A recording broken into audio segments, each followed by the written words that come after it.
हज़रतुल्लाह मौलाना सल्लल्लाहु अलैहि वसल्लम की तकरीर हम लोग समाप्त करेंगे। आइए हज़रत के इस्तेक़बाल नारे तकबीर, नारे तकबीर, नारे तकबीर, नारे रिसालत। कि फिजा हर दिन बिगड़ती जा रही है, हया लोगों की मरती जा रही है। फिजा हर दिन बिगड़ती जा रही है, हया लोगों की मरती जा रही है। खुदा सलामत रखे ऐसे आलिमों को, जिहालत सब पे चढ़ते जा रही है, जिहालत सब पे चढ़ते जा रही है।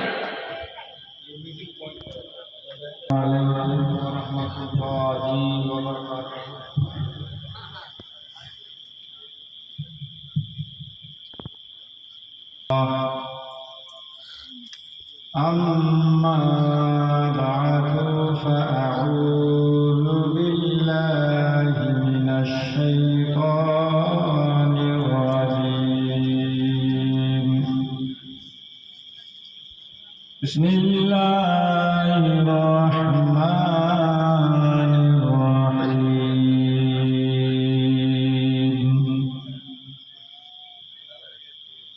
मसलुल लज़ीना युनफ़िक़ूना अम्वालहुम फ़ी सबीलिल्लाह कमसलि हब्बतिन अम्बतत सबअ सनाबिला कुल्लु सुंबुलतिन मिअतु हब्बा वल्लाहु युज़ाइफ़ु मन यशाअ वल्लाहु वासिउन अलीम।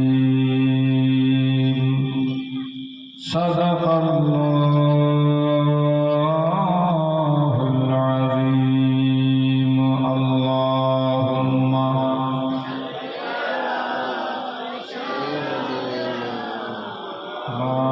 मौलाना मुहम्मद व अला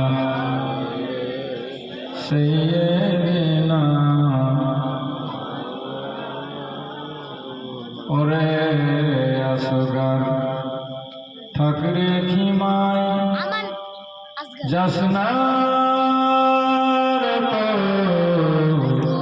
কারবালা ইয়াজিদিরা দিবে না পানি তাদের মনে মায়া নাই। আল্লাহুম্মা सल्ले अला, जोर से पढ़िए, वाला आले।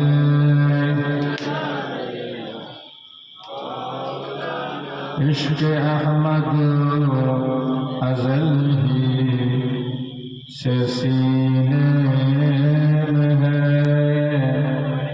मैं यहाँ हूँ, मेरा दिल मदीने में है। अल्लाहुम्मा सल्ले अला। हक निभाना मेरे हुसैन का है, हक निभाना मेरे हुसैन का है,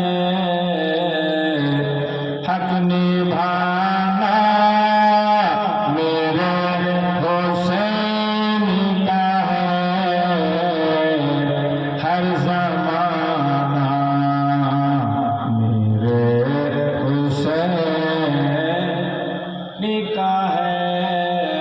सब बोलिए।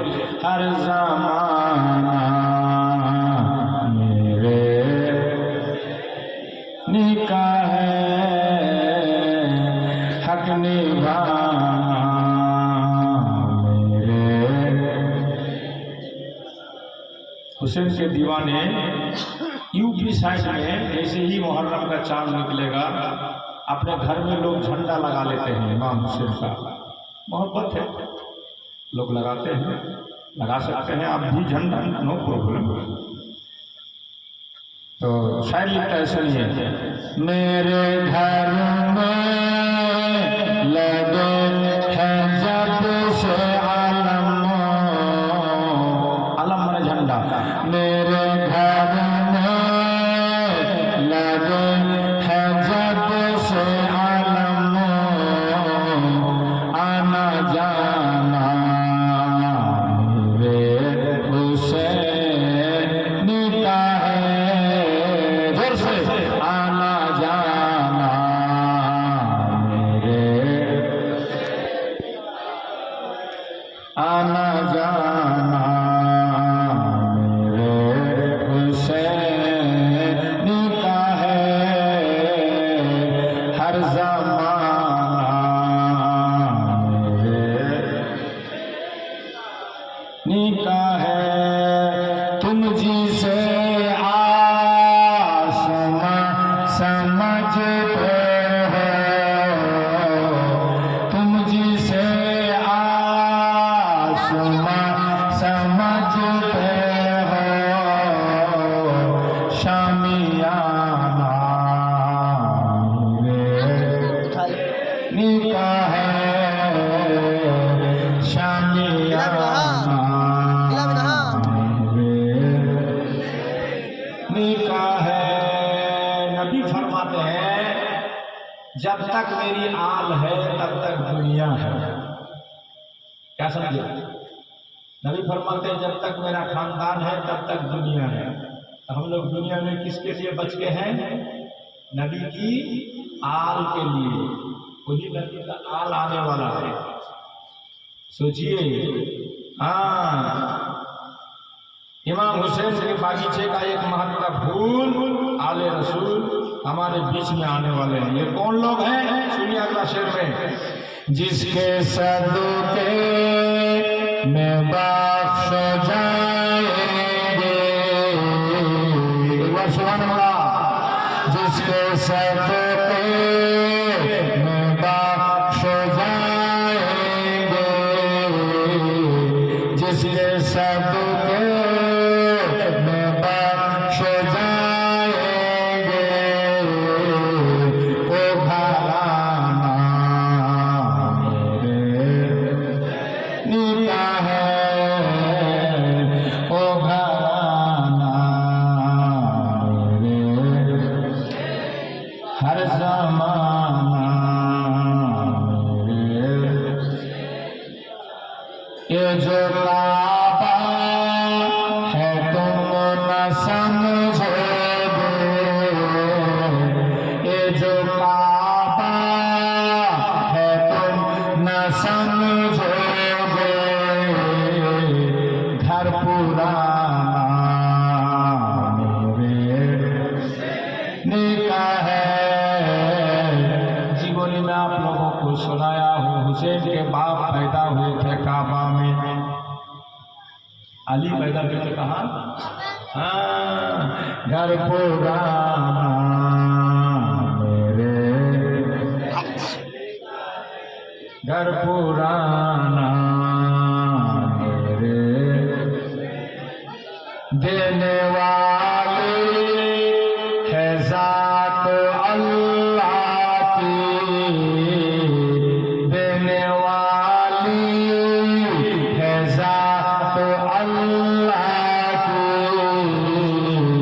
अरबिलाना मेरे निकाह है,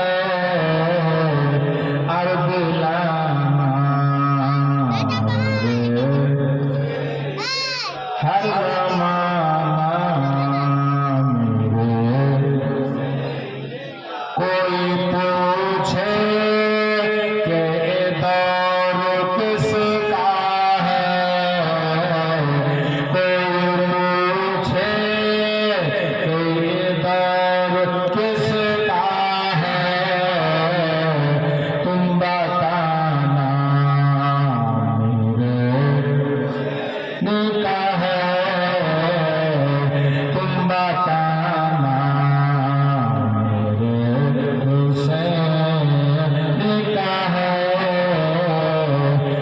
निभाना हर जमाना एक बार बोलो या हुसैन। जिसके सदके में कायनात बनी, जिसके सदके में कायनात बनी, ऐसा नाना मेरे निगाह है, ऐसा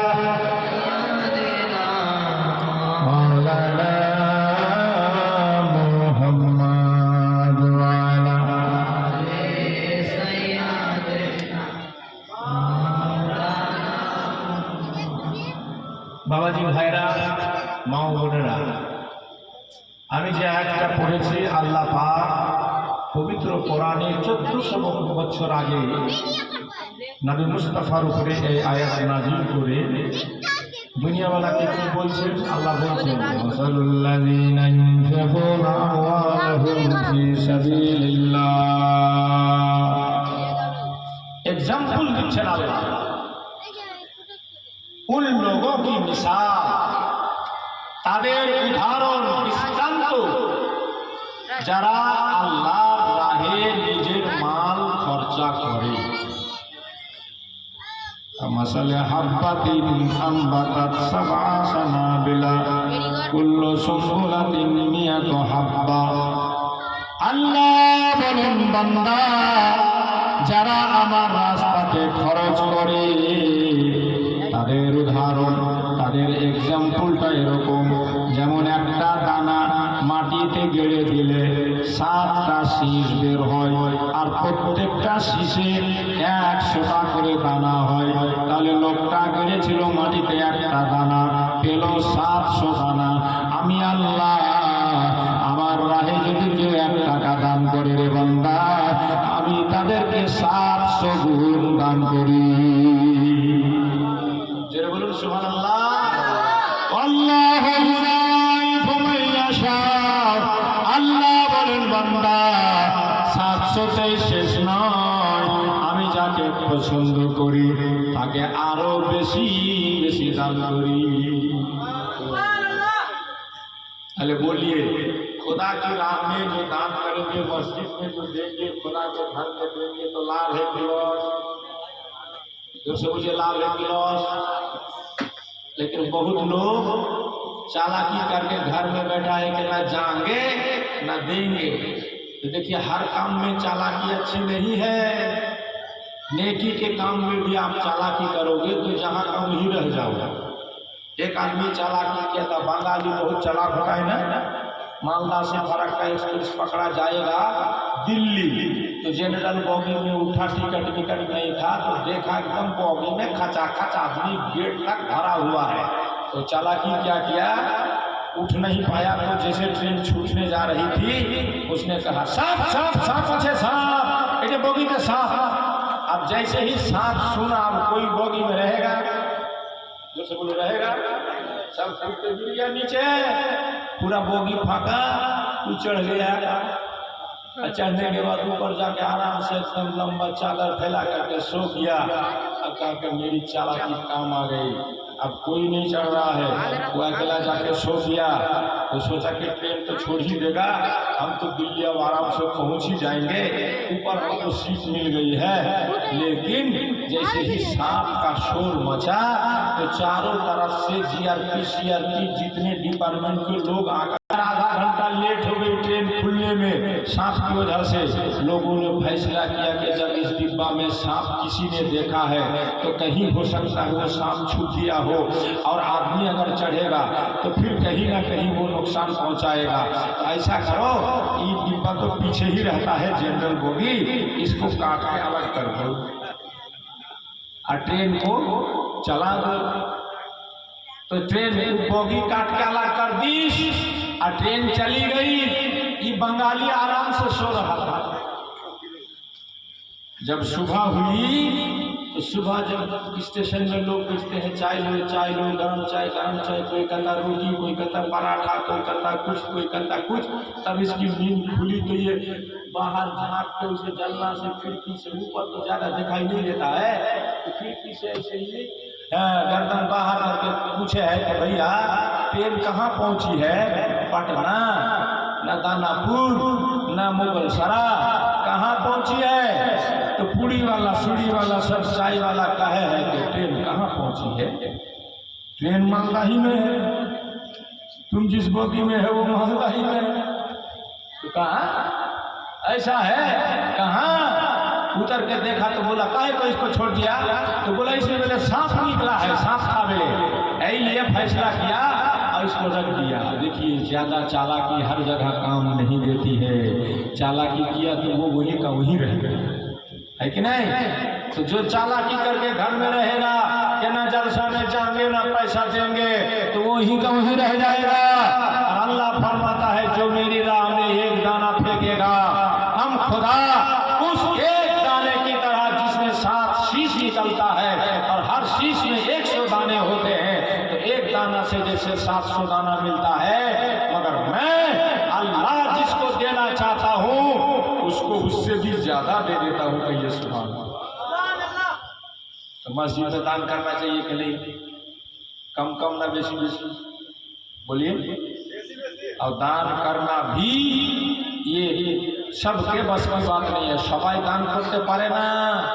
এটা দান করার কত ফজিলত আছে আমি আপনাকে কি বলবো। মুসা নবীর জামানায় একটা লোক ছিল, তো লোকটা কোনোদিন খেতে পায়, কোনোদিন খেতে পায় না, না খেয়ে থাকে। তো মুসা নবীকে বলছে হুজুর আপনি তো খোদার সঙ্গে দেখা করতে যাচ্ছেন, একটু আল্লাহকে বলিয়েন তো আমার এত কষ্ট কেন জীবনে, আমার কি এত কষ্ট লেখা আছে জীবনে, কোনোদিন খাই কোনোদিন খেতে পাই না। রাখতো বাবু রাখতো। তো মুসা নবী বলছে ঠিক আছে আমি আল্লাহর দরবারে যাচ্ছি, আল্লাহকে জিজ্ঞেস করবো তোর ব্যাপারে। আল্লাহ মিরপাড়ার অমুক লোক জিজ্ঞেস করেছে ওর জীবনে এত কষ্ট কেন? আল্লাহ বলছে মুসা ওর ভাগ্যে দানা লেখা আছে কম, কিন্তু ও যদি একদিনে সবাইকে খাইয়ে দিতে একদিনেই মারা যাবে, এই জন্য ওকে আমি অল্প অল্প করে দিচ্ছি, অল্প অল্প করে দিচ্ছি যেন বেশি দিন বাঁচতে পারে। বলুন সুবহানাল্লাহ। মুসা নবী এসে বলছে দেখ তোর ভাগ্যের দানাই কম আছে, এই জন্য আল্লাহ তোকে কখনো ভুখা রাখছে, কখনো খাওয়াচ্ছে, কখনো দিচ্ছে, কখনো দেয় না, যেন তুই বেশি দিন বাঁচতে পারিস। তো রাগে পেয়েছে হুজুর আমি বাঁচবো না, আমার আল্লাহকে যা কহেন যে আমার যাত্রাটি লিখা আছে কপালে যেন 100 দিনে দিয়ে দেয়, আমি খেয়ে খেয়ে মরে যাবো, কিন্তু না খেয়ে থাকতে পারবো না।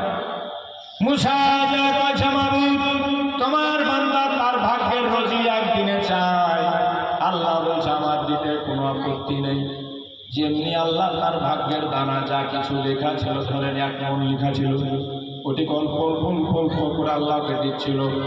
একদিন আল্লাহ তাআলা ওকে দিয়ে দিল, আর যেমনি দিল উপান্দার তো জানা ছিল আল্লাহ রাহে এক দিলে কম করে 10 তো পাবো, তো আমি একলাই খেয়া কেন একদিনে মরবো।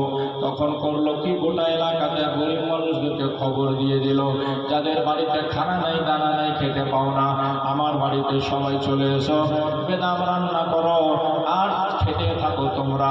লঙ্গরখানা খুলে দিল বাবা। হযরতে মুসা নবী 6 মাস পরে ওই রাস্তা দিয়ে যাচ্ছেন, দেখছেন লঙ্গরখানা চলতে আছে, মানুষ যেন খেতে আছে, আর ওই বাড়িওয়ালা কোনো জিন্দা আছে, বেঁচে আছে।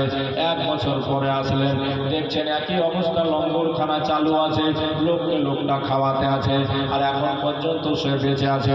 মুসা নবী আল্লাহর দরবারে ফরিয়াদ করে বলল মাবুদ তুমি তো ওর ভাগ্যের সব দিয়ে দিয়েছিলা, ওর তো একদিনে মরে যাওয়ার কথা গো আল্লাহ, এখন পর্যন্তই বান্দা বেঁচে আছে কি করে?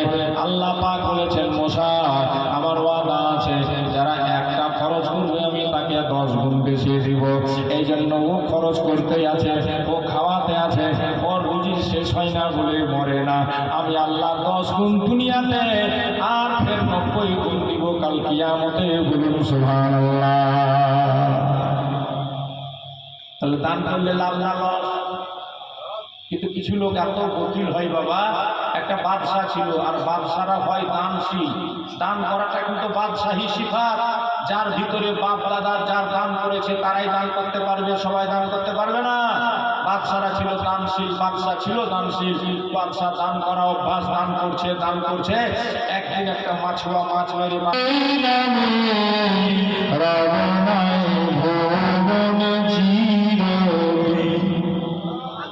জোরে বলেন, জোরে শোনাবো?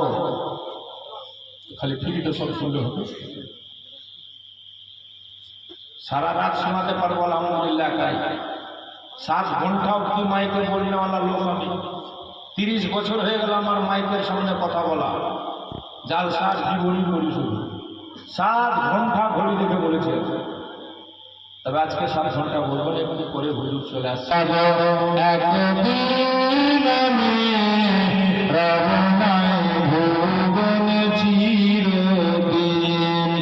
হারিয়ে যাব একদিন আমি, রবনায় ভুবন চিরদিন। ক্ষমা করে দিয়ে তোমরা আমার, দূর করে থাকো যদি কোনদিন। জোরে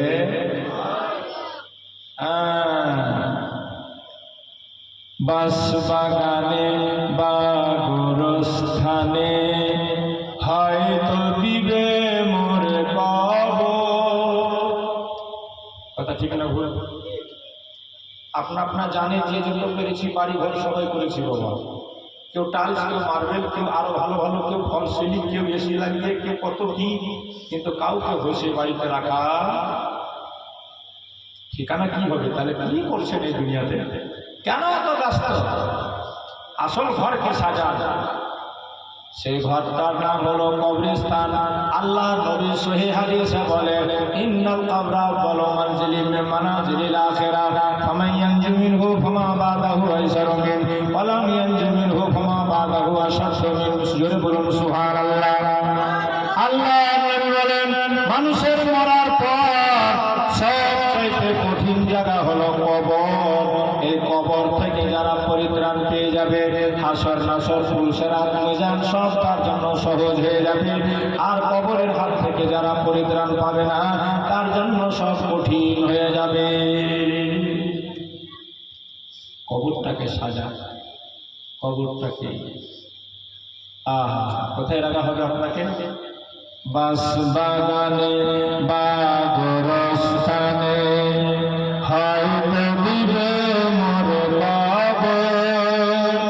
তোমরা আমায় যাবে ভুলে, রাখবে না জানি কোনো খবর। পড়ে আছে কত জন? কে যাচ্ছে কবরস্থানে বলে? অনেক বাড়ি অনেক গাড়ি করে ছেলে মেয়েকে দিয়ে গেছে, কেউ কবরস্থানের দিকে ঘুরেও দেখে না। আপনার আমারও ওই অবস্থাই হয়। এই জন্য মরার আগে কিছু করে যান। বাস বাগানে বা গোরস্থানে হয়তো দিবে মোর কবর। তোমরা আমায় যাবে ভুলে, রাখবে না জানি কোনো খবর। পড়বে কি মনে আমার কথা, বলবে কি অসুর কোনদিন। হারিয়ে যাব একদিন আমি, রবনায় ভুবন চির। শোনাবো? একটাও যে হাত উঠে না 11,000। খোদার ঘর মসজিদে দিলে দান, আপনার জন্য হবে জান্নাতের বাগান। আল্লাহর নবীর ফরমান, মান বানা লিল্লাহি মসজিদান বানাল্লাহু লাহু বাইতান ফিল জান্নাহ। যারা দুনিয়াতে আল্লাহর জন্য ঘর বানালো, আল্লাহ তাদের জন্য জান্নাতে ঘর বানিয়ে দিল। জোরে বলুন সুবহানাল্লাহ।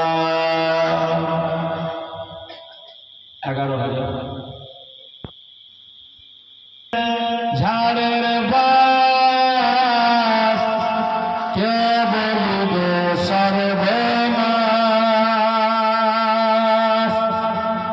কেউ বা আবার করবে গরম পানি মা জননী, যেদিন তোমায় ছেড়ে যাব আমি। सुभान अल्लाह। अच्छा 5000 देखो 20 आदमी 5000 पूरे में पड़ा का झाड़ेर गाछ के बलिबे सर्वनाश, केउ बा आबार करबे गरम पानी मा जननी, যেদিন তোমায় ছেড়ে যাব আমি,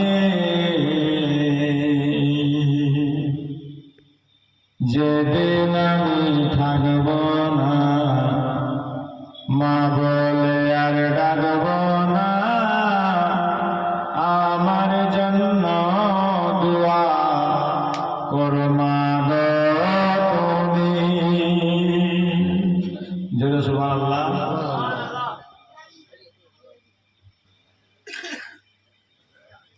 अच्छा अच्छा मैं समझ गया।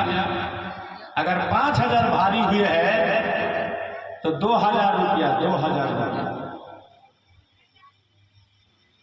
दीजिए तो 50 आदमी कम से कम के बोलिबे सर्वनाश, केउ बा आबार करबे गरम पानी মা জননী, যেদিন তোমায় ছেড়ে যাব আমি, যেদিন আমি থাকব না মা বলে আর ডাকব না, আমার জন্য দোয়া করো মা গো তুমি। জোরে সুবহানাল্লাহ। যেদিন আমি থাকব না মা বলে আর ডাকব না, আমার জন্য দোয়া করো মা গো তুমি। মা গো তোমার দুধের ঋণ শোধ হবে না কোনদিন, মা গো তোমার দুধের ঋণ শোধ হবে না কোনদিন, মাফ করিয়া ওরে মা তুমি, আমার জন্য দোয়া করো তুমি।